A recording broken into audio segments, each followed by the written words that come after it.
What happened to the White House war room? Remember, for a week to 10 days, there was sort of a drumbeat of stories that in order to deal with James Comey and the Russia investigation and the special counsel and all of that, the White House was going to get some rapid response specialists and set up some kind of office, and they would be taking on all of these media accounts and charges and countercharges about the investigation. Well, that hasn't happened. There hasn't been any war room. Right now, the war room is basically Corey Lewandowski and Dave Bossie. Corey Lewandowski, of course, was the president's first campaign manager. He has been all over the airwaves as an unofficial surrogate and an informal advisor to the president. I mean, in about 2 days at the end of the week, he was on the Today Show, Fox News Specialist, Fox and Friends, MSNBC, Good Morning America. They might as well hang the shingle out, and forcefully making the case against James Comey, saying perhaps there should be some prosecution for the leaking that he acknowledged, and basically taking on all of the criticism of the president, which he's very good at. And Dave Bossie is the former deputy campaign manager. He's now a contributor here at Fox News, and he has been on the air as well, defending the president. I think what happened is there was some effort to bring both of these men into the White House. That is not happening for now.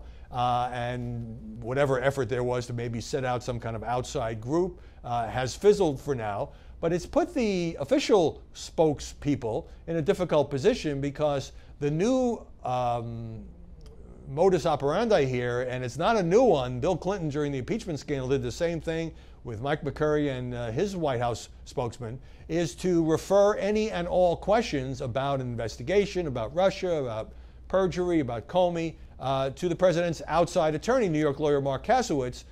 This way it keeps it out of the briefing room and doesn't put the White House officials in the position of having to vouch for anything, which may later be under investigation. They might have to hire a lawyer. It could be in dispute. But Kasowitz isn't exactly returning a lot of reporters' phone calls as far as I can see. He did, after the Comey hearing in the Senate, come out and rather stiffly read a statement before the cameras, saying the president had been completely and totally vindicated.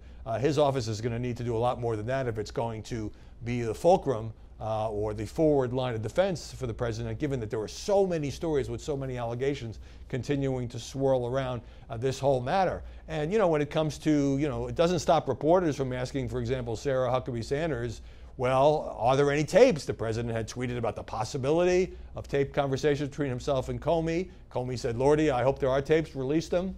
And Sarah Huckabee Sanders said, I don't know if there are other tapes. You want me to look under the couches? Sean Spicer has taken the same approach. If he hasn't had a discussion with the president or he's not authorized to say something, he says he doesn't know or refers to questions. So, the war room, actually the war room was operated by the RNC, Republican National Committee, spent the day sending out releases and tweeting about the Comey testimony. But it's hard for a White House to do. Maybe nobody has stepped up and been willing to take this on, because you got a lot of incoming, a lot of ammunition, a lot of slings and arrows coming your way. But given the hyper media environment we're in right now, the White House needs some kind of defense beyond the president's own tweets, which sometimes are good at defense and sometimes just open up more areas of inquiry and get him into trouble. So if there's a war room, we'll let you know, and you'll know it because you'll see it reflected in the coverage. But right now it's a lot of freelancing by people like Corey and others trying to provide their side to a media establishment that, let's just say, is not necessarily inclined on this investigation to give them the benefit of the doubt.